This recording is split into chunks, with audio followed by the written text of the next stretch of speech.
السلام علیکم ورحمۃ اللہ وبرکاتہ۔ اعوذ باللہ من الشیطان الرجیم، بسم اللہ الرحمن الرحیم۔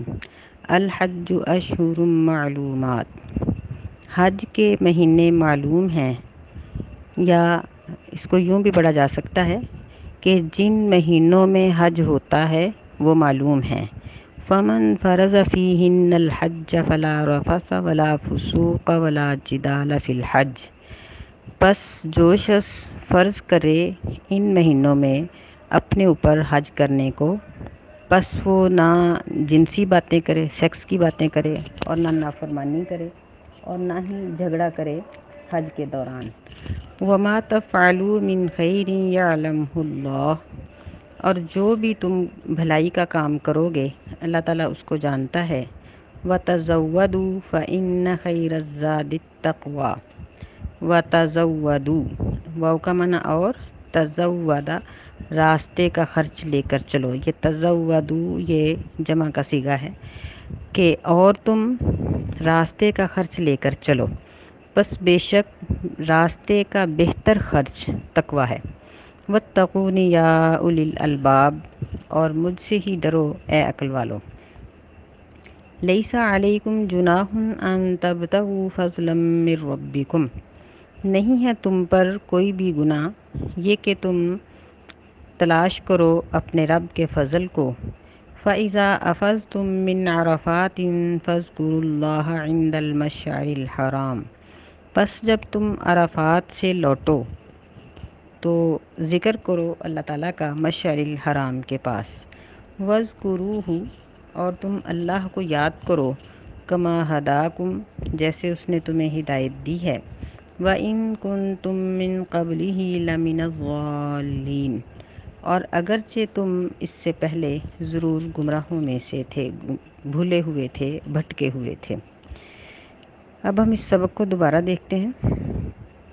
الحج، پچھلی آیات میں اللہ تعالیٰ نے حج کے متعلقہ مسائل بیان کیے ہیں، جس میں یہ بتایا گیا ہے کہ حج کی نیتیں یعنی کس طرح ہوں گی، احرام کن کن نیتوں سے باندھا جائے گا۔ اس میں ہم نے پڑھا تھا کہ احرام 3 قسم کی نیت سے باندھا جا سکتا ہے۔ ایک یہ ہے کہ صرف حج کے لیے، دوسرا یہ ہے کہ حج اور عمرہ دونوں کے لیے، تیسرا یہ ہے کہ حج کے مہینوں کے درمیان اگر کوئی شخص عمرہ کرتا ہے تو عمرہ کرنے کے بعد احرام کھولے رکھتا ہے، پھر دوبارہ 8 ذی الحجہ کو حج کے لیے احرام باندھتا ہے، تو یہ بھی اس کا ایک طریقہ ہے۔ اس کو تمتع کہتے ہیں اور کرنے والے کو متمتع کہتے ہیں۔ حج عمرہ دونوں کی نیت سے احرام باندھا جائے گا تو قارن کہلائے گا، حج قیران کہلائے گا، کرنے والے کو قارن کہیں گے اور صرف حج کی نیت ہوگی تو مفرد ہوگا۔ یہاں اللہ تعالیٰ یہ بتا رہے ہیں کہ یہ تینوں قسم کی نیتیں حج کے مہینوں کے اندر ہوں گی۔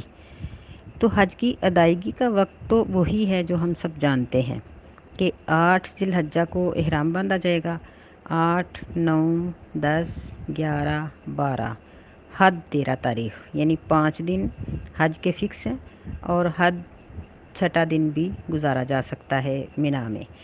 لیکن احرام ان 3 مہینوں میں باندھا جائے گا، شوال، ذوالقعدہ، ذی الحج، یعنی عید الفطر کے بعد سے لے کر اگر کوئی شخص عمرہ کرتا ہے تو وہ حج کے مہینوں کے اندر شمار ہوگا۔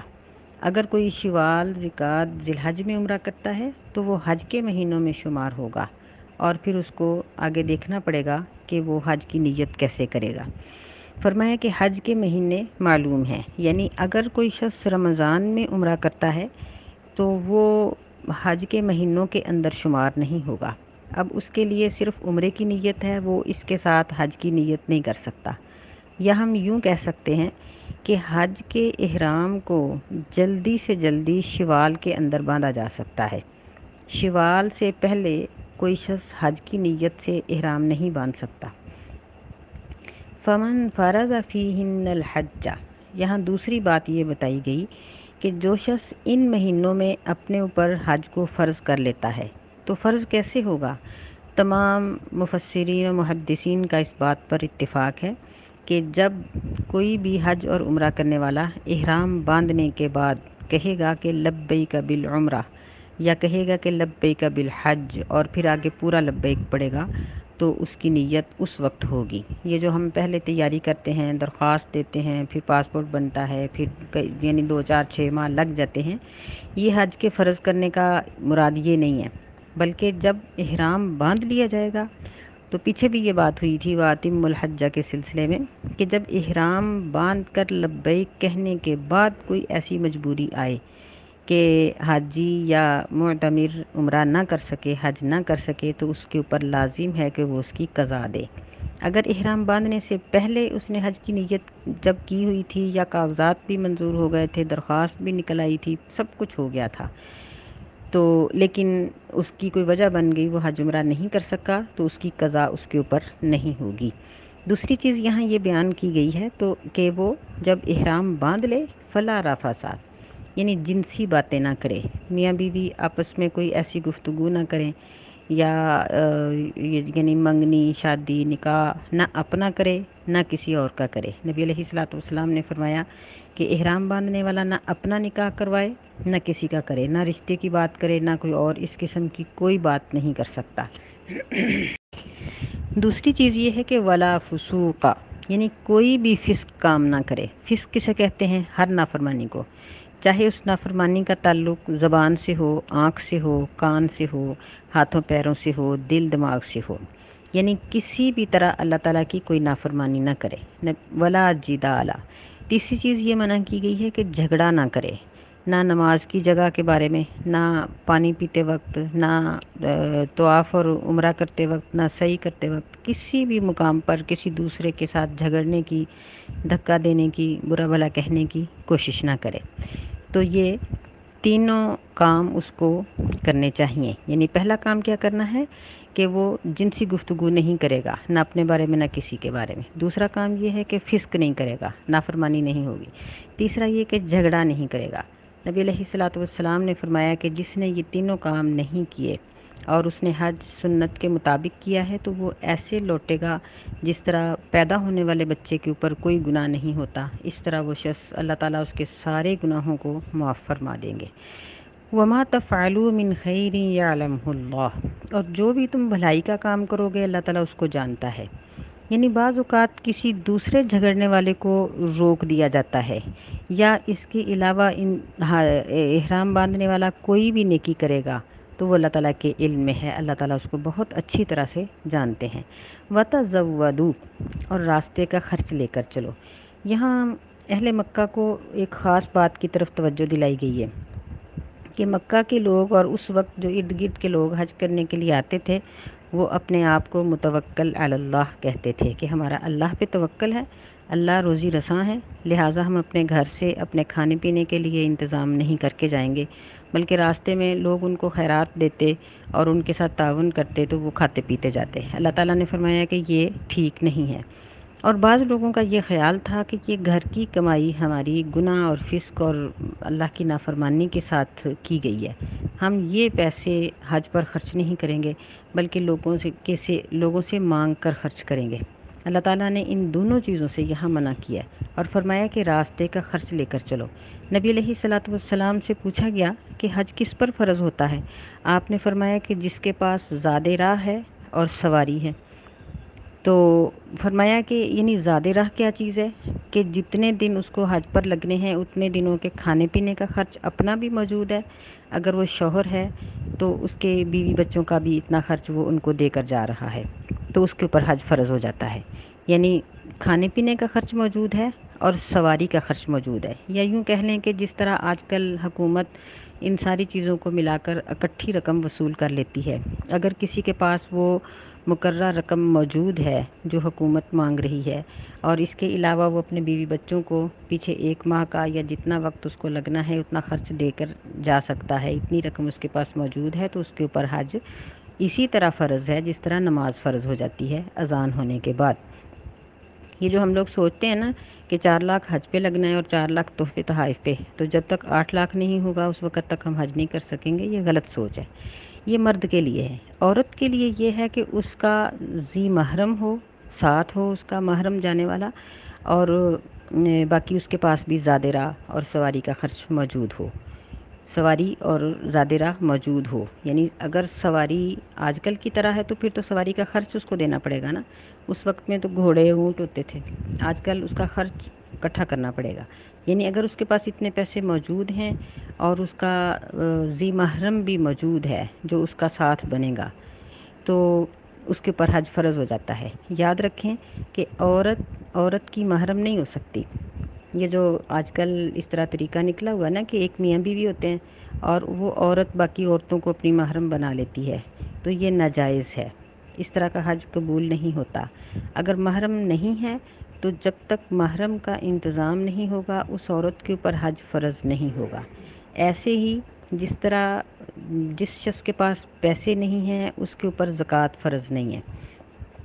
فرض کریں کہ اگر کسی کے پاس 5 تولے سونا ہے تو اس پر زکوٰۃ فرض نہیں ہوتی جب تک 7.5 تولے سونا نہیں ہوگا۔